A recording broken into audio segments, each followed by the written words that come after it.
But why, some say, the moon? Why choose this as our goal? And they may well ask, why climb the highest mountain? Why, 35 years ago, fly the Atlantic? We choose to go to the moon. We choose to go to the moon in this decade and do the other thing. Not because they are easy, but because they are hard. Because that goal will serve to organize and measure the best of our energies and skills. Because that challenge is one that we're willing to accept, one we are unwilling to postpone, and one we intend to win. We choose to go to the moon.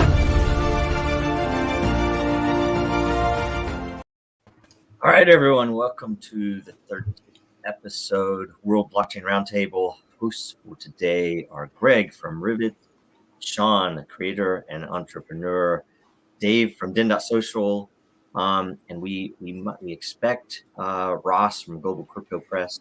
We don't know if he's running late or not. He might pop up, who knows. And I'm Joe, architect, founder of Dragonchain.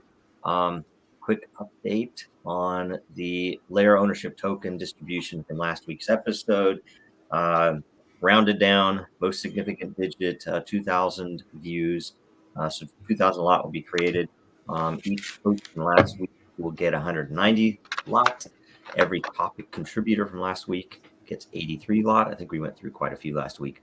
Ownership tokens come with perpetual passive income, free edits in the layer, future governance votes, etc., and coolness factor.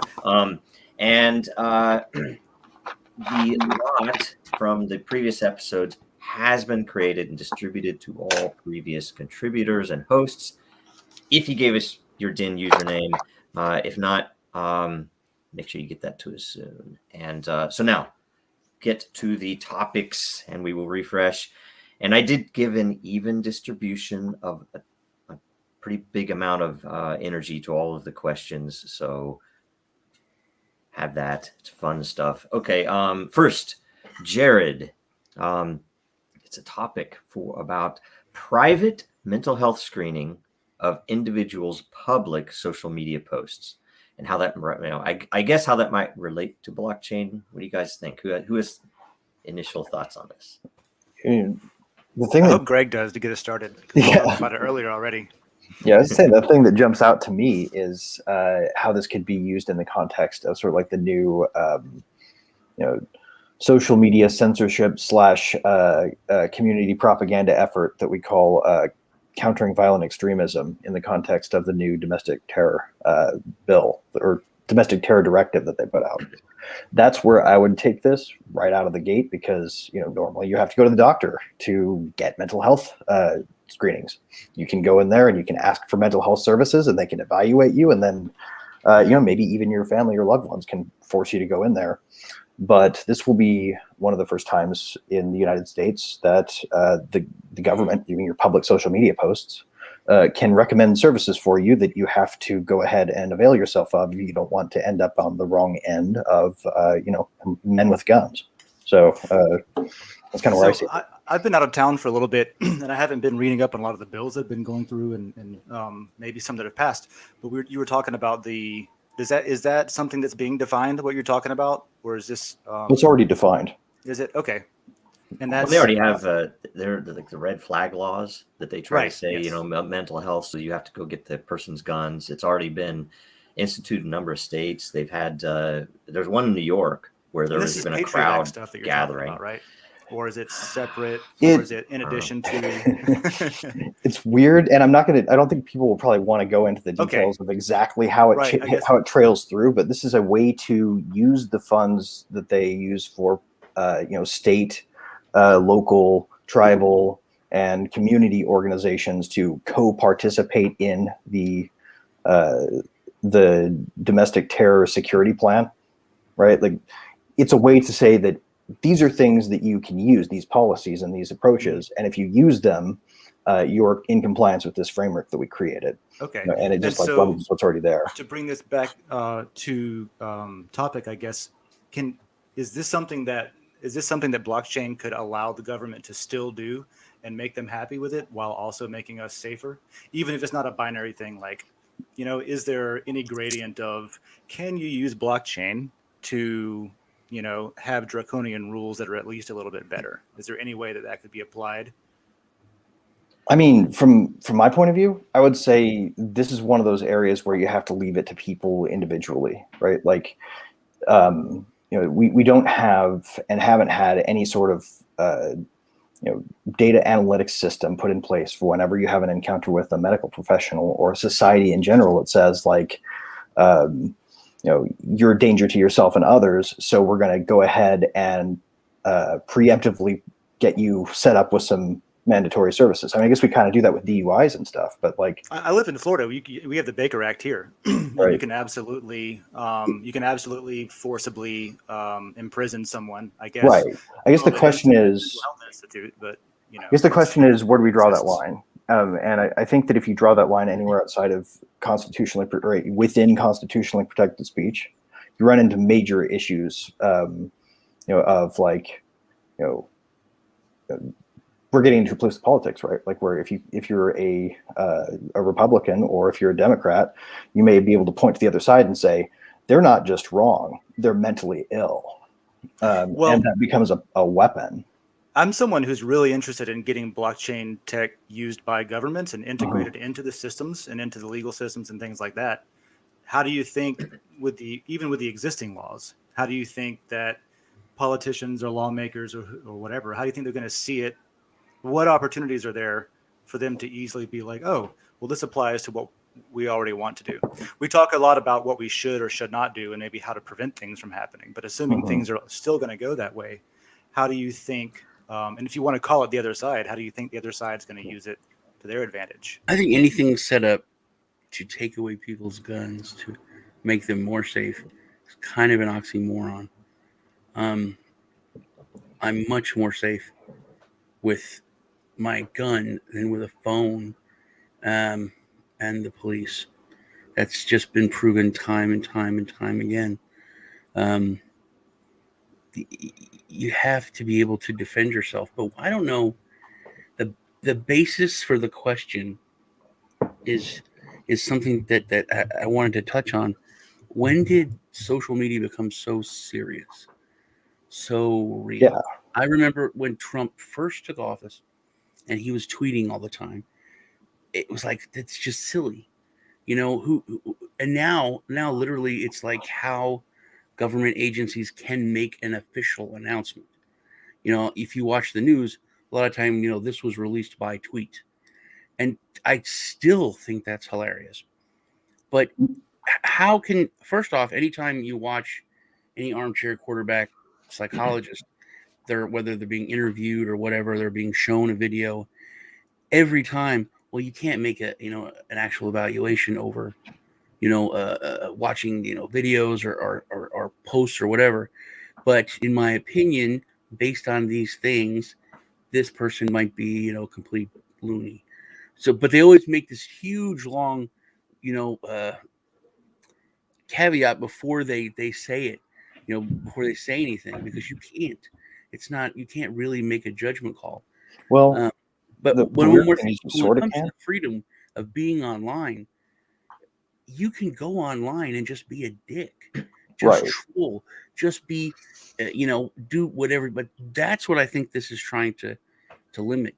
That's what I think this is trying to take away, that last freedom of you to just kind of act out or be goofy or whatever. Well, it certainly has no sense of humor, right? Like, but the thing of it is with like black box deep networks, you can get a set of inputs and a set of very predictive, very accurate outputs, right, based on what you put in. Like if there is any information in the signal, it will filter out the noise and it will send you that information. Now it's going to get false positives, right? Because unless you've got a deep network that can discriminate based on irony, or like when people are being tongue in cheek, it gets to the very humanness of us. But like, to go back to the other question that we were touching on earlier, like, yeah, I think there is a way that this can be help, or that crypto can integrate to the system and be helpful. We already see it with employment sometimes, right? People. Sorry to cut you off, Joe. I didn't know you were going there. I was just going to say, like, it's similar to what you see. You've read stories about with people not getting a job because of something they said on Facebook, right? Yep. Right. And that could be just as well if somebody in the old days before But internet. it's related. You could go to the public square and say something ridiculous that would cause someone to not hire you. So Right.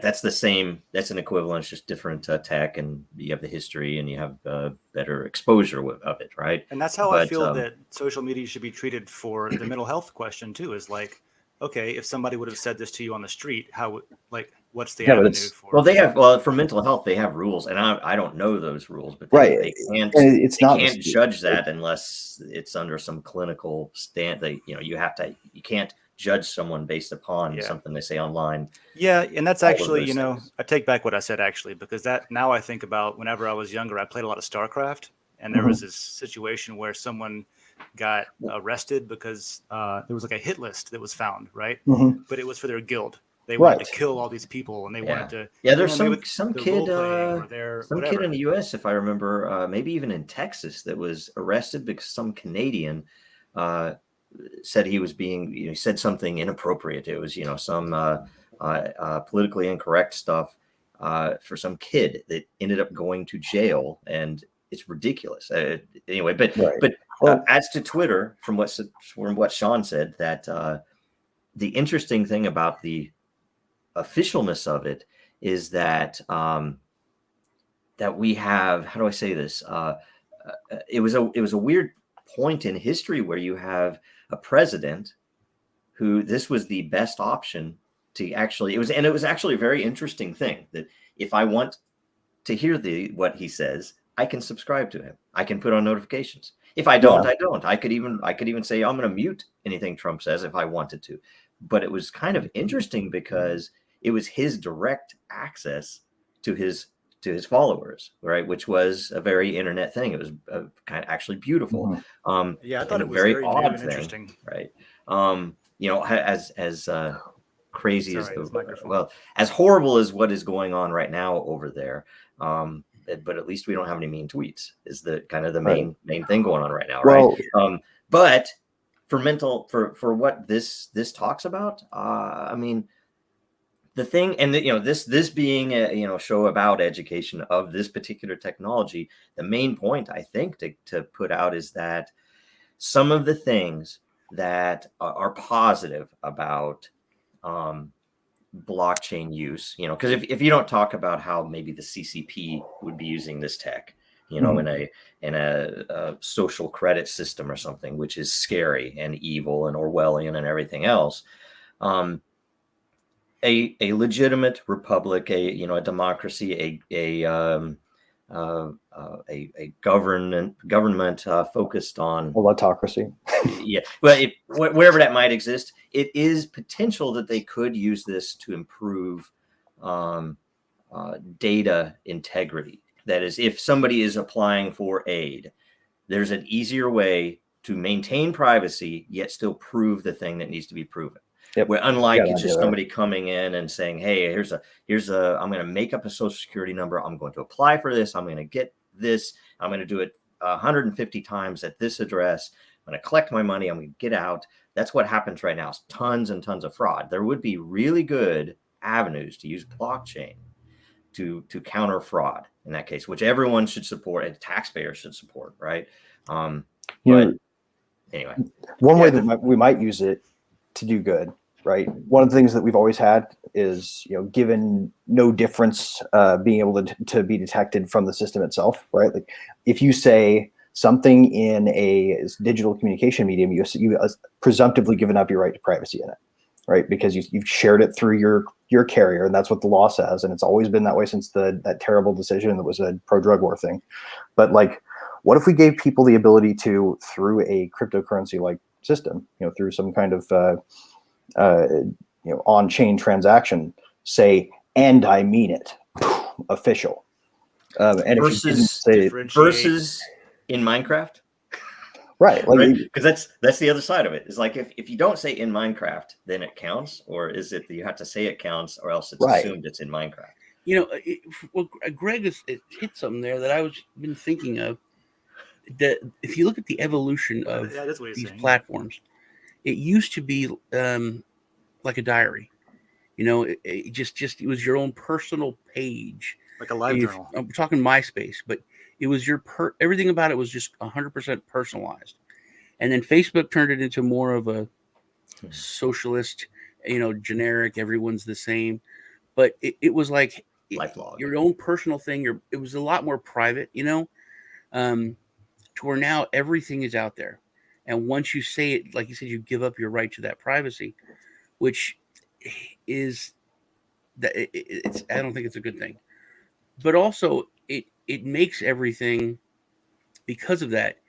You know, 2 years ago, I could have been having the worst day of my life, and then me and a friend of mine get into it.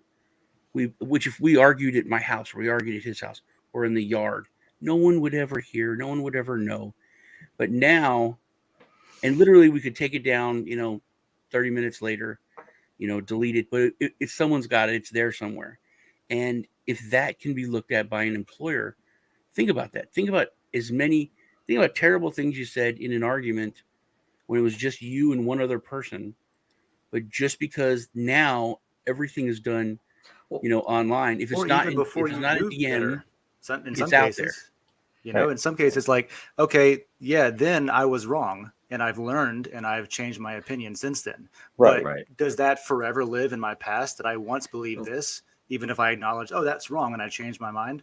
Theoretically, you could, if you pretended like everything was on the blockchain, like it was on DEN, right? That you could delete it. Somebody else could have it. They could even have the proof that you said it, the proof that you know, eternal or something like, you know, that yeah, you said this, and I can prove that I'm not lying. You can always do, you know, it's like the world is a huge state machine, and you know, over time your opinions change. And sometimes you might not broadcast that change in opinion, but if there is something that you regret having said and you delete it, but some people still hold it, you can always say, well, that was a mistake. You know, we were arguing. I said something stupid. That's the counter. That's the way that you know, at least have the ability. Well, to a blockchain explain all system that. could let Like you if I have a friend, your beliefs, like your beliefs publicly, you know, who was an orphan growing up, but he talks about it all the time. He drags it out. It's constantly like this thing. Oh man, you know, there's the last piece of pizza. Can I have the last piece of pizza? I was an orphan. I mean, you know, for your whole life, and then finally you snap and you're like, I hate the orphans. I hate all the orphans in the world. You know, and you're like, oh, I'm sorry, man. I'm having a bad day. I don't hate orphans. But if you literally, you could be going for a job like, you know, 2 years ago, you said you hate orphans. And we work with kids here. I don't think you're right for this position. I'm like, no. I had this one friend of mine, and for 20 years, he talked about being an orphan. You know, well, that's you know kind of what Greg was talking about. With are the algorithms can that nuance be detected whenever you're screening for something to find flags automatically on that kind of thing? I will say anything that you're going to apply machine learning and AI to is you have to be really careful, and not because I think they're going to take over the world, but because they are.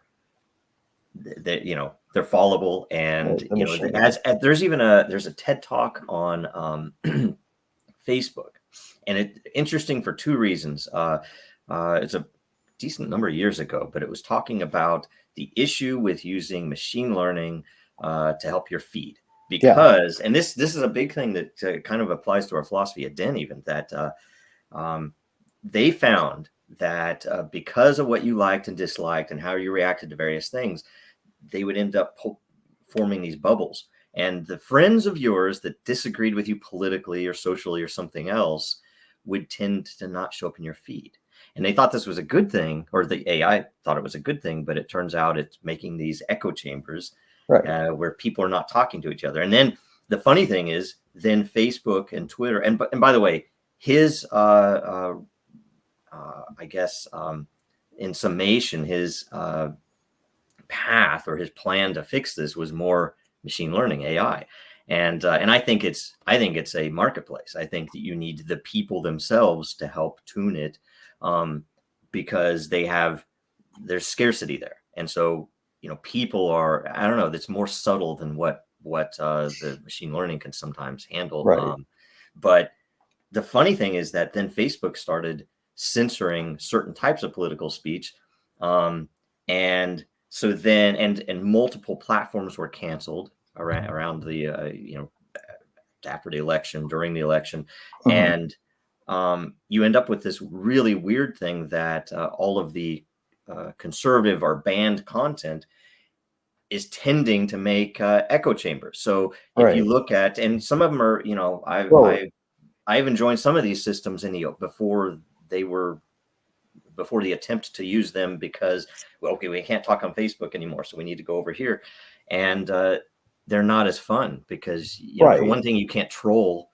You can't create a profile that's like, I'm a rotten banana and I'm going to say something about how this is just, this is just nuts. And you get a banana nut bread joke built into that. But if you, if you give people the ability to say their sentiment, as opposed to, that's what I like about the idea of crypto and this kind of speech. Like you can take the need for nuance and sentiment analysis away from the bot, because it's not going to be able to pick up highest level irony. That's the highest marker of human intelligence, is our sense of humor and our subtleties. Those are things that machines can't get right yet. So we can't, we can do this two ways. We can ask people what they really mean, which we can express on blockchain, right? Or we could create a pool of maybes, which is what they're proposing to do. They're having the AI say, maybe they mean it this bad way. Like an evaluation report kind of way? Yeah. And so we're going to send everybody for mental health evaluation just to be on the safe side if they cross the line to maybe they meant this like they were raving in the public square in a way that would scare us, or maybe they meant it tongue in cheek. On top of that, all the subtleties for that is like kind of subtleties in language. And when you talk about multiple languages, and then you talk about jokes within jokes within jokes, or you talk about things that, dual meaning things that a machine might interpret, just dirty word stuff that gets, there are some hilarious ones where machines have filtered out things that were totally not what it thought they were, but it was just because English is a weird language, right? Also, not speaking of language, there's words that mean different things in different countries. So I could say something to Lee that he would understand this, and then to me and to anyone else in the United States, it would mean something completely different. Well, and the funny thing is, even this has even, it used to be, this means different things, different countries. We did that in the Navy. It was a joke. But the funny thing is that whole, I'm now flashing a white power, because 4chan went on some campaign to make this into a white power symbol, which is total BS and just a troll. Right. Yeah. And that's funny. It's a game. Can we make this into the news? Well, can we make this a thing, make people believe it enough to report it on national television? Yeah. It hit top levels. It hit like White House level. But, wait a minute. But also, these are people who talking more about the like, evolution, the social media was just for fun. And they're trying to turn it into just for seriousness. Right. And I can understand maybe Twitter's your personal official press release channel. Yeah. But there has to be some fun involved. And what about people that don't have any social media? What about people that have never had that? Dad, for very example. smart people. Yeah. But what happens with that? Because now, like, there's some Michael Shannon, no social media at all, and every interviewer is like, I don't understand, But he's like, nah, I just don't want to do it. I would love for the government to shut everything down, just so people can understand that they could live, they could make it, just for a week, 2 weeks. I used to feel like I had to remind people that that's just a website, Yeah. Well, you talk about talking to kids about the days before we had mobile phones, let alone internet, let alone all the rest of that. Meeting a friend without a mobile phone, it's almost unimaginable now. It's like, how do I actually make sure that they're on their way? I mean, do I just wait? He's like, just wait. Just wait. I feel lucky to have seen both sides of that evolution. Yes. Did you see that shift? If they're not by their landline and their parents aren't either, you call them and you miss them, man. Also, the amount of planning that we had to do. Might be out in the yard though. Just in our basic lives as kids, we had to go make a plan, and we had to be clear. There was no ambiguity. There was no architectural. It was, we're going to do this. I'll meet you here then. I'll be wearing this shirt so you could, recognize me. I'll be over here at the concert or wherever we're going. Yeah. I'll meet you. It was everything had to be. I can't That's a imagine. really good point, Sean. Oh my God. Okay, that just okay. We could go from public to private and private to public only in a planned, careful manner, right? You couldn't be a lunatic raving downtown about how you were going to just blow up society if you ever heard somebody say the word orphan ever again, right? Mm-hmm. But now you can go from private to like telling about your day and like whatever the last bespoke cup of coffee you had was, to I'm making an emphatic, like, this is my manifesto. You go coffee to manifesto, and there's no way to tell. I feel like we need that. I think blockchain could help with that. Yeah. Can I say one more thing too? This and in this whole discussion, in my opinion, this is just my opinion, but it points to the fact that all these technologies are tools. So if well applied, machine learning helps a lot, especially for efficiency and saying, oh, we think you want to see these, but you can tune that. The issue is a lot of times implementation sucks, and a lot of times the coders don't understand some of the potential uses or what might be wanted, and there's limited time and everything else. But my opinion on that is that the marketplace takes care of that, because you give people a driver. Dave and I have talked about this a lot, where Dave, in fact, Dave, you've talked about the fact it's like you have a public square and you have this box and there are levers, and depending upon which levers you pull and you learn over time, you can make more money, right? And that's a drive. And for some people, it's all about the money. For other people, it's all about the quality. They're different angles of the whole thing. And for the crazy people like me, it's all about allowing access to that machine. Yeah, well, and exactly, because if you can, and then the other side for engineering, for me wanting to figure out the things is, with this arrangement, people are pulling this lever when it's not really providing value to the system. It's not providing better content. It's not whatever the system wants. So it's about rearranging over time, finding how people are using it and figuring out where the holes, where the inefficiencies are. Right. In Also that economy, recognizing, tuning it, right? but also recognizing that occasionally it's useful to be able to sell the bullhorn that gets everybody's eyes on your message, before they reject it, right? Like, sometimes it makes sense to me to think that everybody ought to get a free promoted tweet a month, sort of thing, to where like everybody has to look at your thing when they log in, by some percentage of the thing, just because if we don't have a hospital environment to unpopular ideas, then we don't progress. And that's about discovery. And that's where I think, Facebook and when they get the tunnel vision or the echo chambers going, that you don't have that cross-pollination of ideas, and you need that, right? So that's a huge piece. It's almost like we're going the opposite way. Like, instead of being banned, you should get featured. Yeah, we did a small version of that in the Navy, where on the ship on deployment, if it was your birthday, you got to pick the Reveille song. So like, what everybody woke up to that morning was whatever you wanted them to hear. So they gave you it's your birthday, you pick the Reveille song. So it's a really small version of that, but it's the same kind of idea. Like, Joe's talking about inefficiencies, and I think I've gotten to the point where I just don't think the government needs any more power or authority. They just I agree. It's literally the definition of insanity. It's like, oh, you created this problem, here's some more power to fix it.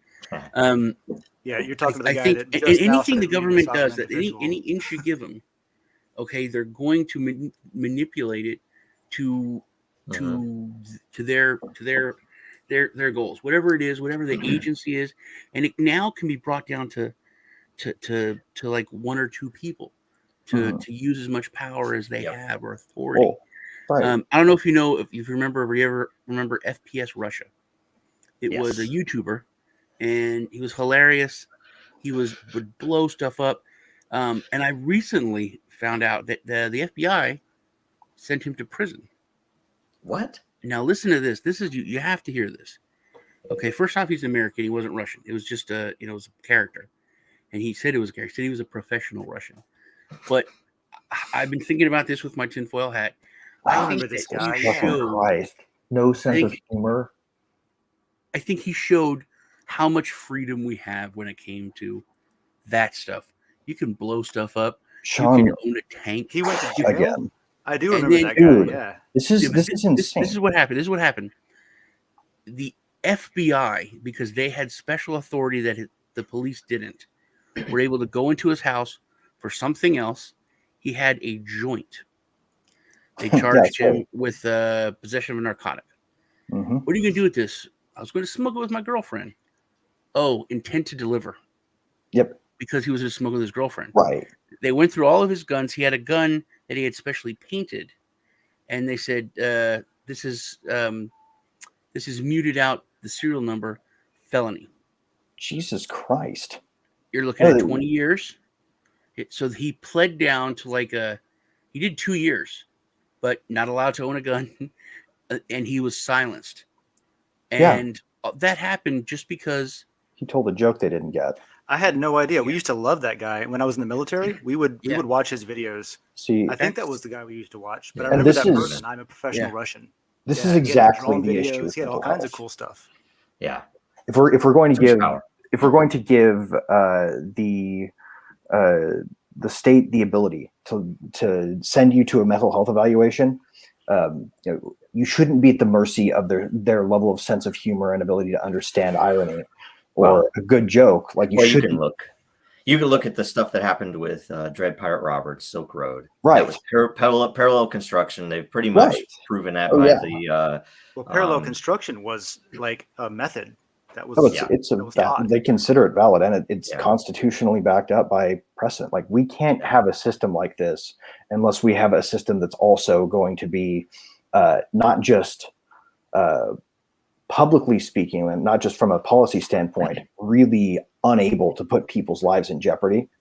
But if you get caught in this, you shouldn't be able to go to prison. You shouldn't be able to be punished. And that's why if you can apply, and it shouldn't attach to social stigma either. If you can't say both, then you can't do this in a way that anybody should be comfortable with. So how the technology can be used in various ways to provide that interchange without exposing go to the next various question things. Really bad. Well, it's because it's a question of scarcity and economy, and you think about it. If to your point, Greg, about everyone should at least have some level. That I think that scarcity is what's needed, and world today we have a little bit too much celebrity worship. Some of the people, some of the followings are kind of ridiculous, and there's a lot, but still whatever. It's as it is, freedom, but it's just that type of stuff is just a fact that the government and certain institutions have too much power, right? And so it can be used inappropriately, and often is. So there are various things there to consider. But but I did have one question about this, and maybe we should go to the next question. I don't know, but can this tech be used? And when you bring up healthcare, in particular mental health, can the tech be used in treatment of addiction, things like that? I mean, you could use scarcity, you can use various other incentives. Once again, that's scary, dude. Well, not if used by internally and like say peer to peer. Not if you if used by the government, definitely. I'm not talking about that. I'm talking about at a doctor patient level even. Right. You could, if you wanted to give your doctor, your personal MD or your personal psychiatrist permission to do some analytics on that, that'd be awesome. Like that's powerful. You could potentially learn a lot about yourself. Yeah, and that's personal. Yeah. But the weird thing is in this hellish nightmare that we're living in, so much has come full circle historically. And this was the one thing. The men in white coats. This was what the elite, the rich, and powerful would use to lock people up that didn't commit a crime. They would manipulate it. They would get a doctor or someone to sign off and institutionalize someone. That was a way to make someone disappear and get rid of someone in your family or you didn't like. And that's why we have this massive inflation, explosion of laws that remain on the books forever that everybody can look back at. You can talk about the crypto.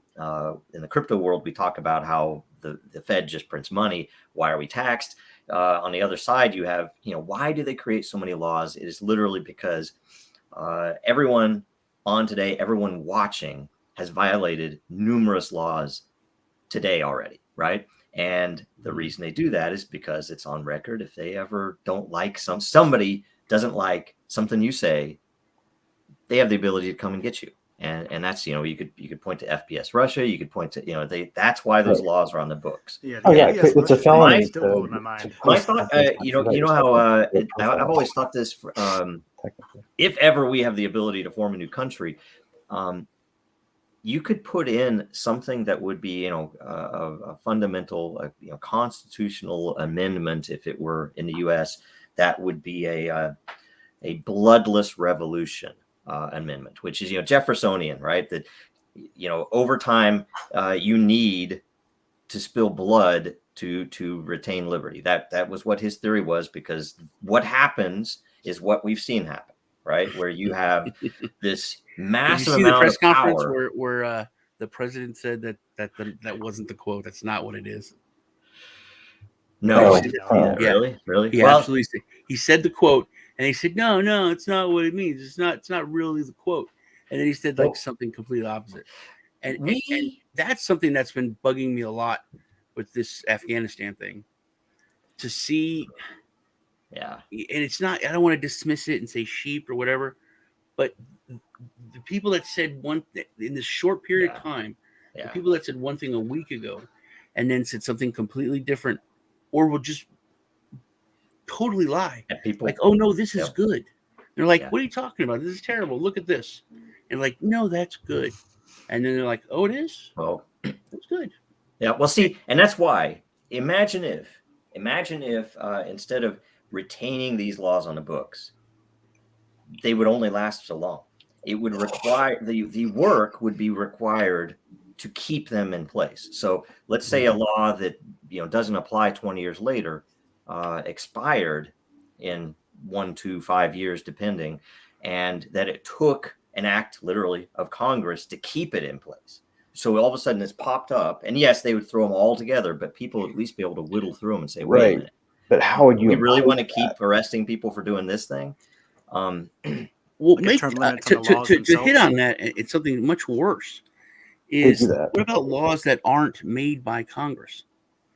Yeah. Oh God. This happened a couple weeks ago. Now let me hit you with this. I want to hit you with this, and you guys tell me, because I know you don't know about this. There is this special trigger thing. I forget what it's called, but 2 weeks ago, the ATF said this is a machine gun. It's just a trigger. It's just a part. But they said it's a machine gun. Anyone that owns one is now a felon. The part itself. It goes back, okay? And the ATF, they at one time said that a shoestring was a machine gun, not a part. It was an actual machine gun.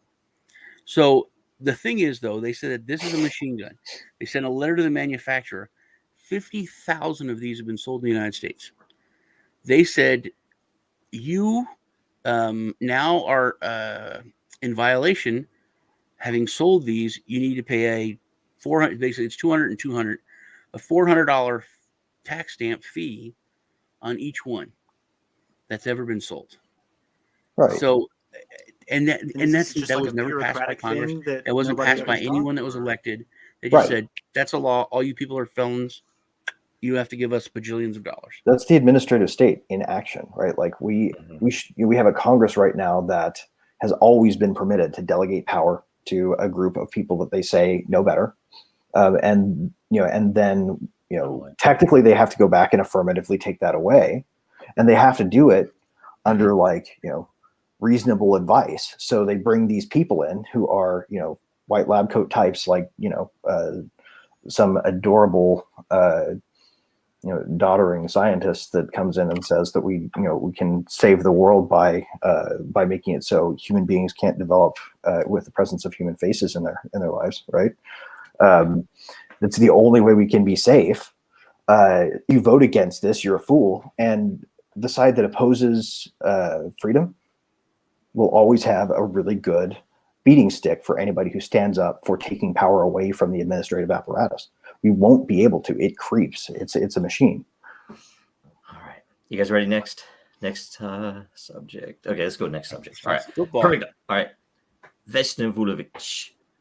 Topic: blockchain and funerals. Sad but inevitable topic. Will there be any services in the future to allow deceased inheritance to be automatically divided? How do you think it'd be developed?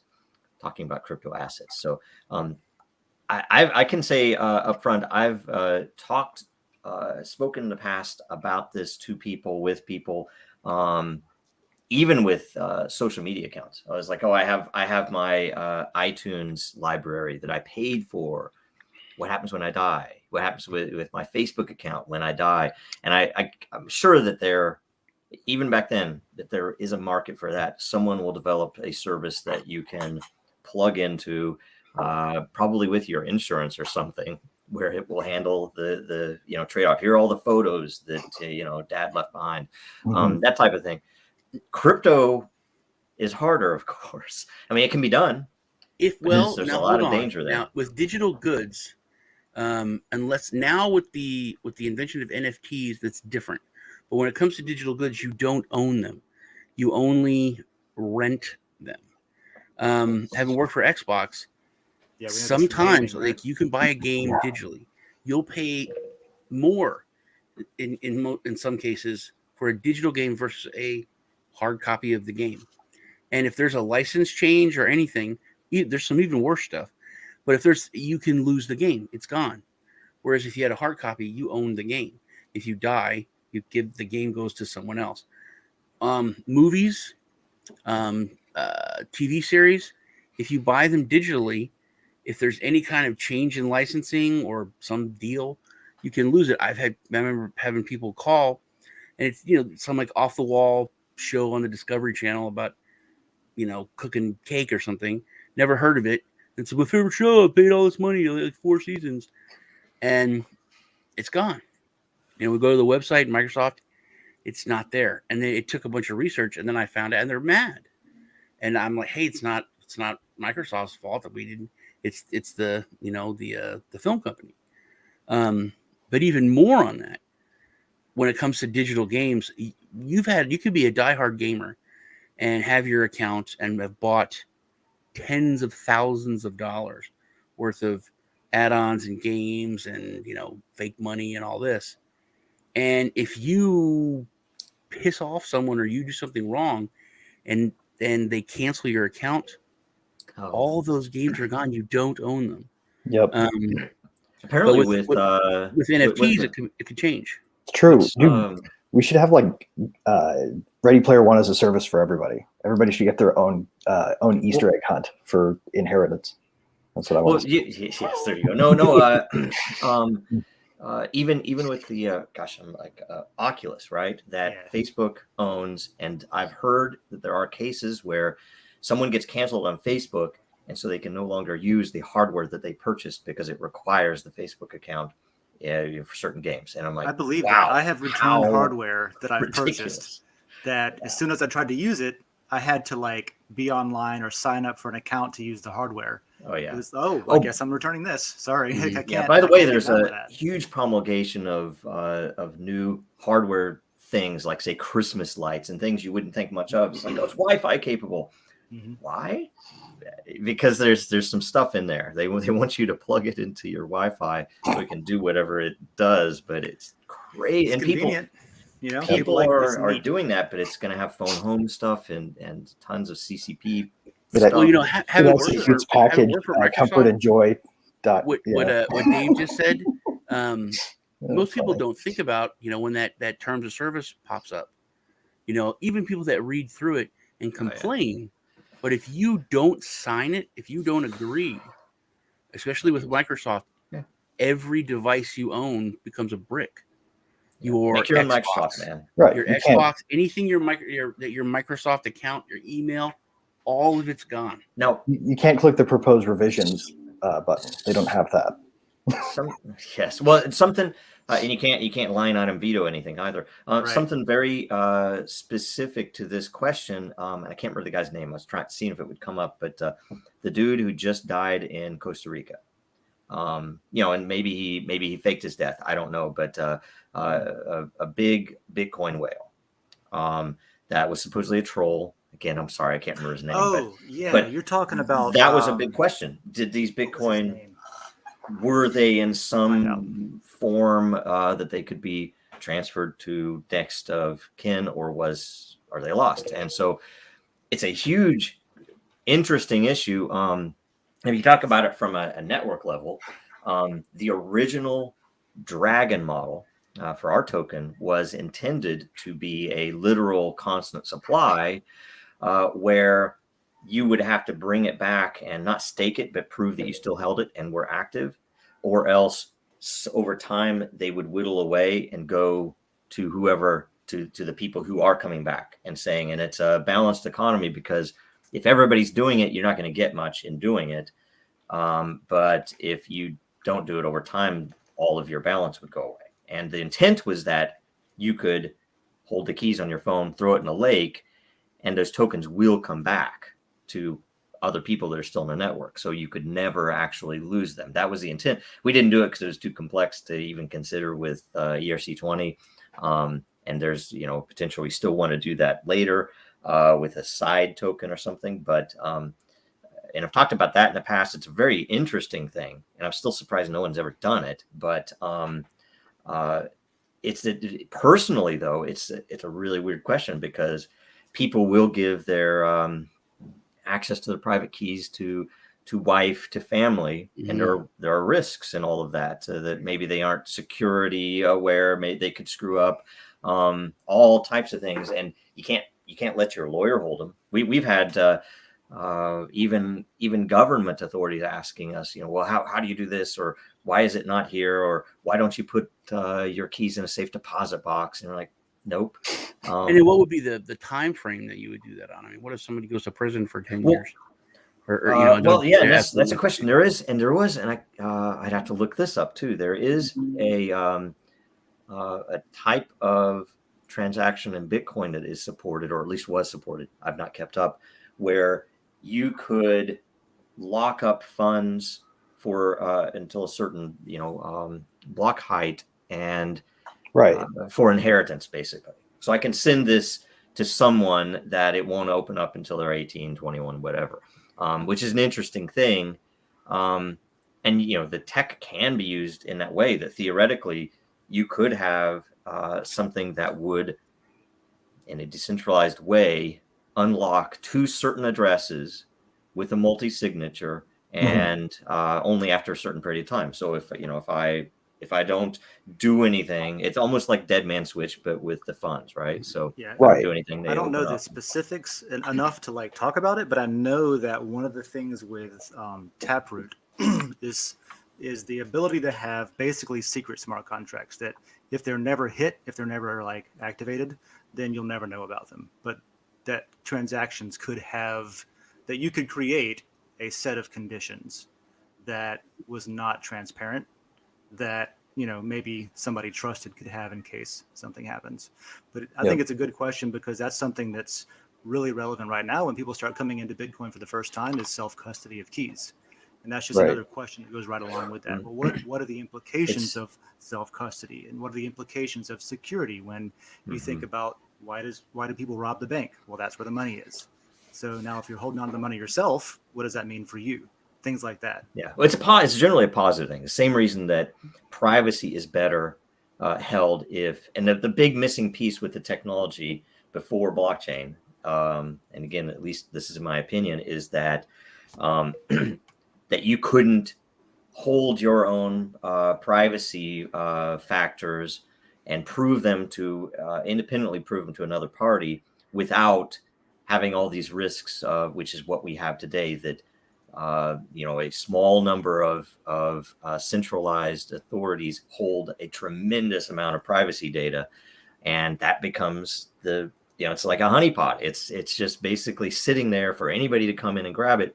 Whereas if we all had no exposure to that anywhere else, someone would have to individually decide that I want to attack Sean, right? So I'm going to go in and now I have to penetrate whatever he's done. And the beauty of it economically is that, to the degree that someone thinks their information might be attacked, they can decide what type of security measures to put up, right? How important is it? There's some things, some accounts, who cares if somebody took over that account? It wouldn't matter at all, right? Whereas with other the accounts, distribution of access to the account, if Sean Right. gets all of his, if he gets owned, I don't get owned. Like I'm not Right. co-located with his data. Exactly. I'm not in the same bucket. Just because they're targeting him, why do I have to get owned? That's the primary. And there's an interesting thing when you talk about, quote unquote decentralization, that also you have to consider Ethereum style decentralization, where the consensus is totally, or as much as possible, reasonably decentralized, versus decentralization of the data, which I'm not talking about even in terms of a storage or Filecoin or Siacoin or any of that, but the fact that I hold my data, Greg holds his data, you hold your data, kind of. and that is decentralization itself by the parties, and so which is Right. the peer-to-peer, the original Bitcoin style, that Bitcoin itself is really a centralized, although decentralized consensus, a centralized ledger. So it's a weird thing, and even in the semantics today, you get caught up in that some people won't think something like the way that we do decentralized governance in DEN is not the way that an Ethereum maximalist would consider decentralized, but it is decentralized by the people, and so it's a strange, interesting thing. But anyway. Yep. Yeah, we're still in that period where everyone's coming up with their own ideas on stuff, and then that's great because we have different brains thinking about it. There's different ways to do it.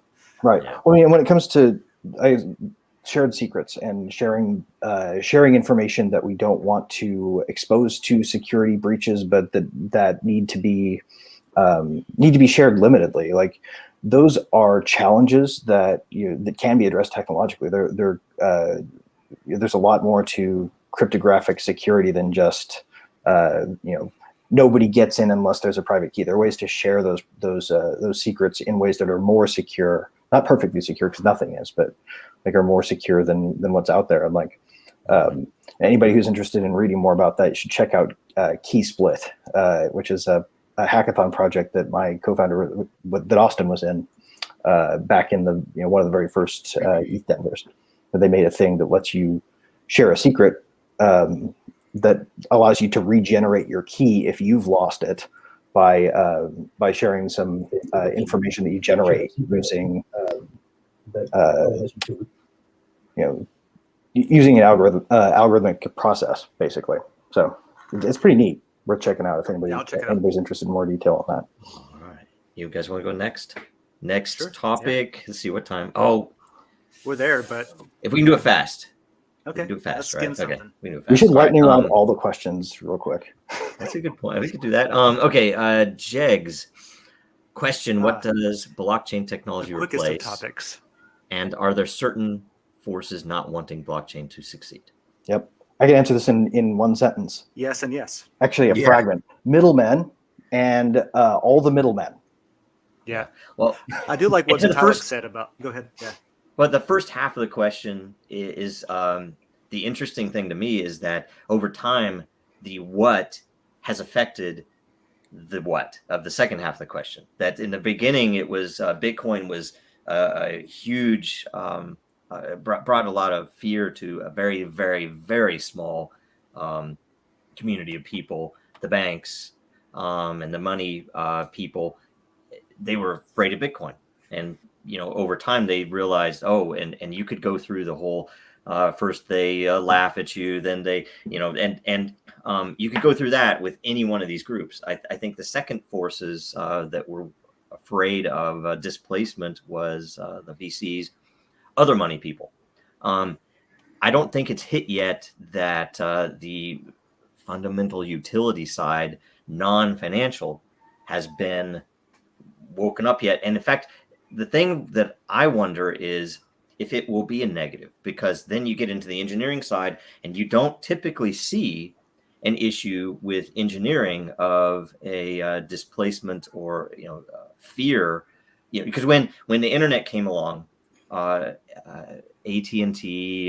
and all of the big telcos that were really going to be displaced, they didn't really fight against it. It was a weird thing. They saw more of an opportunity to improve what they're doing, new avenues for revenue, all different things like that. You could look at the internet with brick and mortar. You had a little bit of fear there, but it was still, gosh, we can make a lot more money if we're selling to the world instead of just my little town here. But for whatever reason, the financial interests are very, I don't know. It's the fear and anyway.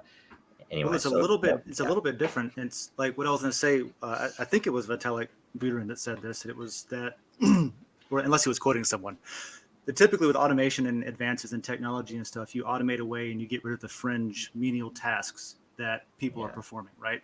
But with this technology, what you're doing is you're automating away and you're innovating away the central of the company, right? So the Uber drivers don't lose their job. Uber loses their job. Right. That's exactly right. You're going to see what, if I were to make a prediction, I would say that the first thing is the money thing, right? That's the first thing that most people that's the first thing that I understood was the money aspect of Bitcoin.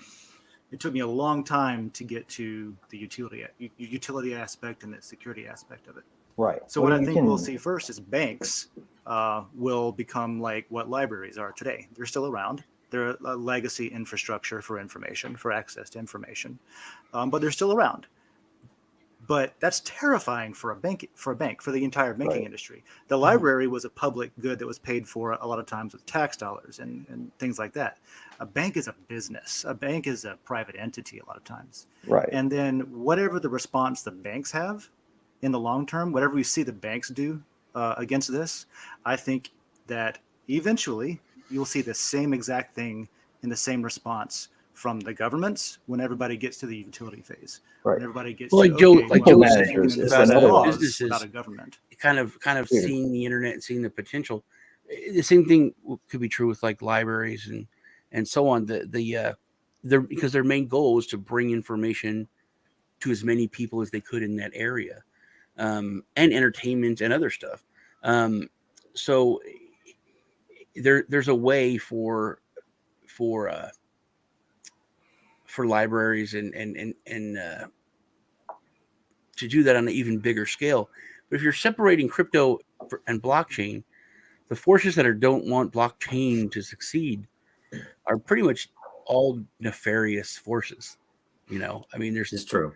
What happens when you do not need a central authority to enforce the law? Right. Yeah. You don't need an employment manager, an HR department. You don't need a boss over your employees to tell you that you're doing a good job or not. Right. Like, and it is a fundamental thing. Performance reviews doesn't need to be there now. Yeah, because the people that don't want transparency to the people, to the parties, let's say, that obviously should have it. Like in the case of the vote and the voters, right?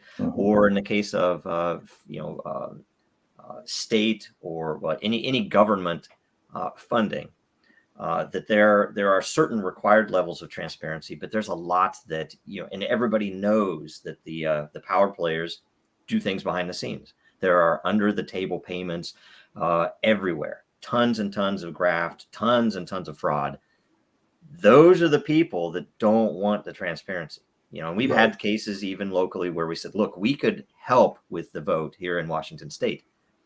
Nobody wanted to even talk about that. Right. And I cringe when people say, if you don't have anything to hide, you don't have anything to be scared of. I cringe when people say and the problem is literally that. Yep. And that, I will tell you, the problem is that's where in society, that is where a tremendous amount of the money lives. That there's a lot going on behind the scenes that have, with a lot of people with power, they don't want to see that adoption. So it's a weird thing. And I think in time. Yeah, it's weird when you say, oh, look, we can now make it to where it's much more difficult to cheat and to lie and to be an evil, bad person. How great is that? And to see the people who talk back against that and to make arguments against that, no, we can't get rid of evil. We cannot get rid of lying and cheating and stealing. Even if I can the see, liars, okay, the stealers, and the cheaters have always been Mm-hmm. at the forefront of saying, we need this. Like, we would need term limits. I want to be out of a job. We need term limits. But they never happen. The people who could make it happen don't do it, because they're lying. And this, like I said, it's just nefarious actors that don't want it to succeed. So we're up to an hour. So we can either. So I give you guys the choice. We can either do lightning round next week. Say maybe we start at a certain point in time and say, okay, we have 15 minutes left. We're going to get through all the questions with the bare minimum of conversation. We can do it now. We can just cut out and say, let's plug what you have going on this week, and we can end it. Probably. What do you guys think?